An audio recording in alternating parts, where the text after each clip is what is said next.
मैं आरजे सुजाता और आज मैं बताने वाली हूँ कि अमिताभ, रेखा और जया की सिलसिला कैसे बनी थी।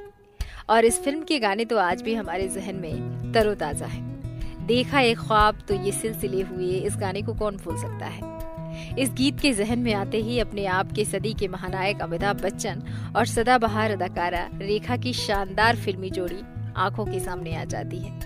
ये गीत आज भी उतना ही पसंद किया जाता है जबकि ये बना था।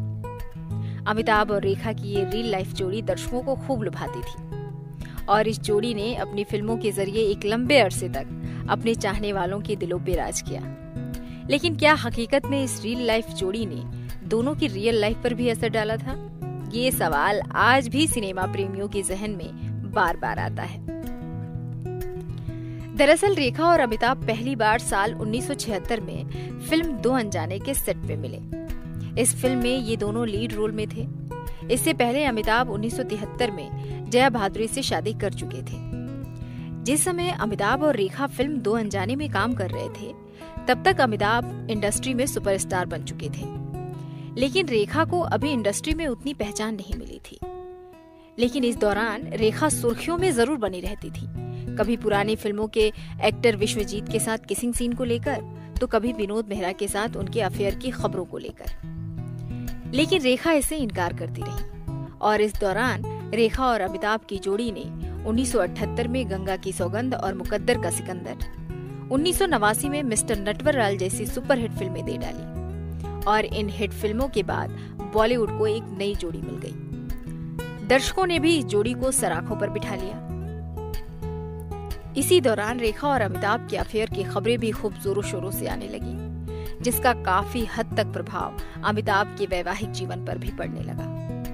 कहते हैं कि एक बार जया बच्चन ने खुद रेखा से मिलकर उनसे साफ साफ लफ्जों में कहा कि वो उनके पति से दूर रहें। इसके बाद रेखा और जया के बीच काफी कड़वाहट आ गई थी। इधर जया ने अमिताभ से भी कहा कि वो रेखा के साथ फिल्में ना करें, नहीं तो वो भी फिल्मों में दोबारा काम करने लगेगी। अब बात करते हैं कि सिलसिला मूवी कैसे बनी। यश चोपड़ा की ड्रीम प्रोजेक्ट फिल्म सिलसिला, जिसमें वो चाहते थे कि उनकी इस फिल्म में अमिताभ, रेखा और जया एक साथ काम करें। हालांकि फिल्म में संजीव कुमार और शशि कपूर भी थे, लेकिन यश चोपड़ा रेखा और जया के बीच की तल्खियों को भी बखूबी जानते थे और वो इसे असंभव ही समझ रहे थे कि तीनों एक साथ किसी फिल्म में काम करेंगे। असल में यश चोपड़ा अमिताभ और रेखा के रिश्ते को ही पर्दे पे उतारना चाह रहे थे, लेकिन किसी भी पचड़े में पड़ने से अच्छा सोचकर उन्होंने इस फिल्म में अमिताभ की प्रेमिका के लिए परवीन बॉबी और पत्नी के लिए स्मिता पाटिल को कास्ट कर लिया। लेकिन यश अभी भी इससे संतुष्ट नहीं थे, क्योंकि वो जो सोच कर बैठे थे वो मजा अभी भी उनको नहीं आ रहा था। इसकी एक वजह ये भी रही कि सन 1978 में आई उनकी फिल्म काला पत्थर बॉक्स ऑफिस पर बुरी तरह से पिट चुकी थी। इसलिए इस बार वो एक ऐसी त्रिकोणीय लव स्टोरी पर फिल्म बनाना चाहते थे जो बॉक्स ऑफिस पर धमाल मचा दे। उधर जब इस फिल्म की खबर इंडस्ट्री में फैली तो लोगों ने कहा कि यश चोपड़ा अमिताभ की रियल लाइफ को रियल लाइफ में उतारना चाहते हैं। इधर यश चोपड़ा को भी लग रहा था कि जो स्टार्स आमने सामने आने से भी कतराते हैं, वो एक साथ फिल्म में काम कैसे करेंगे। लेकिन यश भी हिम्मत नहीं हारे और उन्होंने हिम्मत करके अमिताभ को फिल्म की स्टोरी सुनाई। अमिताभ उस वक्त कश्मीर में B.R. चोपड़ा की फिल्म जमीर की शूटिंग में व्यस्त थे। जब अमिताभ ने सिलसिला की स्टोरी सुनी तो उन्होंने हाँ कर दी। इसकी एक वजह ये भी थी कि अमिताभ की 1980 में आई फिल्में राम बलराम, 2 और 2 5 बुरी तरह से फ्लॉप हुई थी और इसके बाद आई दोस्ताना भी कोई खास बिजनेस नहीं कर पाई थी। इसलिए उन्होंने यश चोपड़ा का ऑफर स्वीकार कर लिया, लेकिन साथ ही यश ने उन्हें जया को मनाने की भी जिम्मेदारी दे डाली।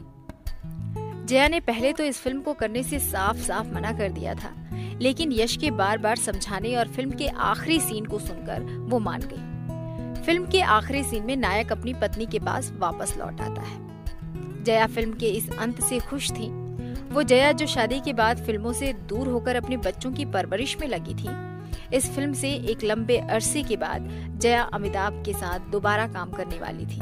ये खबर जैसे ही अखबार और मैगजीन्स में छपी कि जया फिल्मों में वापसी कर रही हैं, इंडस्ट्री में एक हलचल मच गई। जया की हामी के बाद फिल्म की शूटिंग शुरू हो गई। इस फिल्म के म्यूजिक को यश भी अपनी पिछली फिल्मों की तरह लाजवाब बनाना चाहते थे, जो लोगों को खूब पसंद आए। इसलिए एक बार फिर वो मशहूर गीतकार साहिर लुधियानवी के पास गए, जो इससे पहले यश चोपड़ा की फिल्म कभी कभी के गीत लिख चुके थे। लेकिन इस बार साहिर ने मना कर दिया, क्योंकि कुछ ही दिनों पहले उनकी माता का देहांत हो चुका था और वो इस गम से उबर नहीं पाए थे। इसके बाद यश चोपड़ा पहुंचे जावेद अख्तर के पास।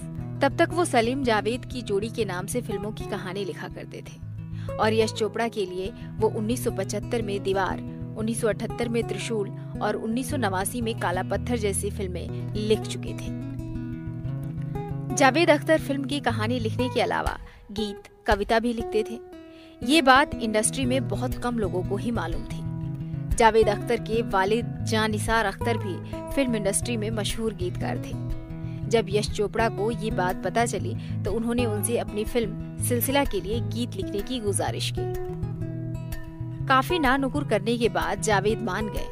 यश चोपड़ा की इस फिल्म से जावेद ने पहली बार फिल्मों में गीत लिखना शुरू किया। वो गीत था देखा एक ख्वाब तो ये सिलसिले हुए, और ये गीत बहुत ज्यादा हिट हुआ। इसके बाद से ही जावेद फिल्मों के गीत भी लिखने लगे। अब बात करते हैं इस फिल्म के म्यूजिक डायरेक्टर की, तो संतूर वादक शिव कुमार शर्मा और बांसुरी वादक हरि प्रसाद चौरसिया इस फिल्म के म्यूजिक डायरेक्टर थे, जो कि पहली बार किसी फिल्म में म्यूजिक दे रहे थे। बाद में शिव हरि के नाम से इस जोड़ी ने बहुत से फिल्मों में हिट म्यूजिक दिया। इस फिल्म के गीतकार और संगीतकार दोनों ही नए थे। इस फिल्म में अमिताभ ने भी 2 गाने अपनी आवाज में गाए थे।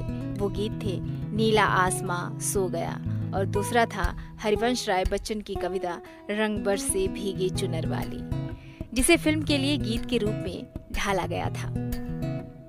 इस गीत को फिल्म में शामिल करने का आइडिया यश चोपड़ा को अमिताभ ने ही दिया था, जिसे आज भी होली के मौके पे खूब गाया बजाया जाता है। सिलसिला 1981 में रिलीज हुई। फिल्म की कास्ट के चलते पहले ही इसे बड़ी फिल्म मान लिया गया था और इसको बनाने में काफी पैसा भी लगा था। लेकिन उस दौरान ये कहानी दर्शकों को बहुत ही मॉडर्न ख्याल की लगी और पहले की तरह लोगों ने ये भी कहा कि ये अमिताभ, रेखा और जया की रियल लाइफ पर बेस्ड फिल्म है। हालांकि यश चोपड़ा ने जैसा सोचा था वैसा प्रदर्शन बॉक्स ऑफिस पर ये फिल्म नहीं कर पाई, जिसके बाद अमिताभ और यश के रिश्तों में भी खटास आ गई। इसके बाद यश की किसी भी फिल्म में अमिताभ नहीं नजर आए। हालांकि ठीक 19 साल बाद अमिताभ यश बैनर की फिल्म मोहब्बतें में नजर आए थे, जो कि साल 2000 में रिलीज हुई थी। लेकिन इस फिल्म को यश के बेटे आदित्य ने डायरेक्ट किया था। ऐसी ये कहानी थी सिलसिला की। इस तरीके से सिलसिला मूवी बनी, जो आज भी हमें बहुत पसंद आती है। आइए सुनते हैं इस फिल्म का ये खूबसूरत सा गीत, देखा एक ख्वाब तो ये सिलसिले।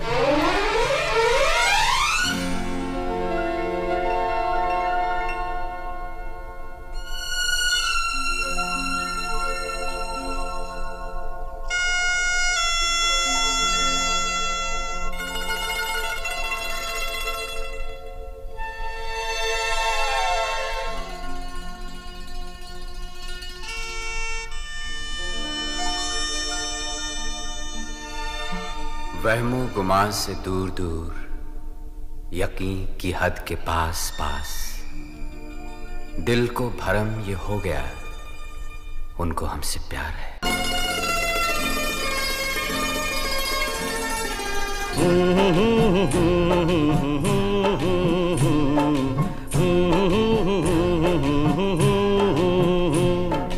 देखा एक ख्वाब तो ये सिलसिले हुए, दूर तक निगाह में है गुल खिले हुए।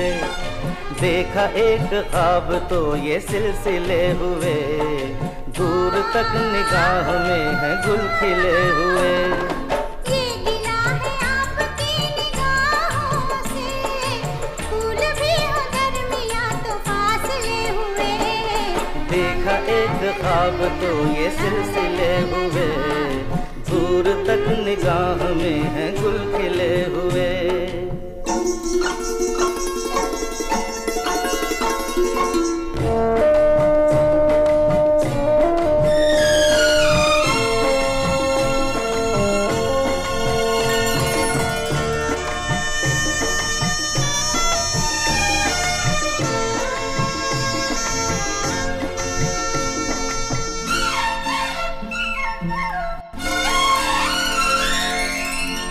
मेरी सांसों में बसी खुशबू तेरी, ये तेरे प्यार की है जादूगरी।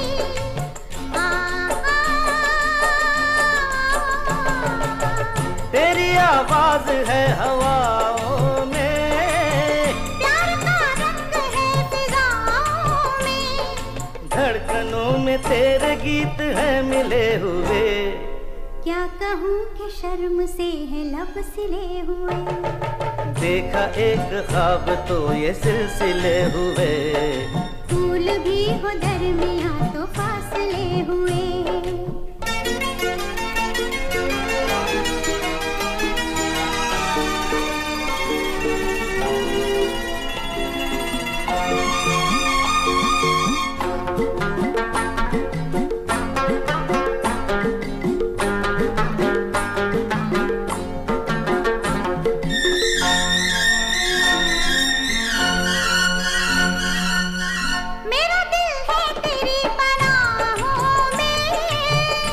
छुपा लूं तुझे मैं बाहों में,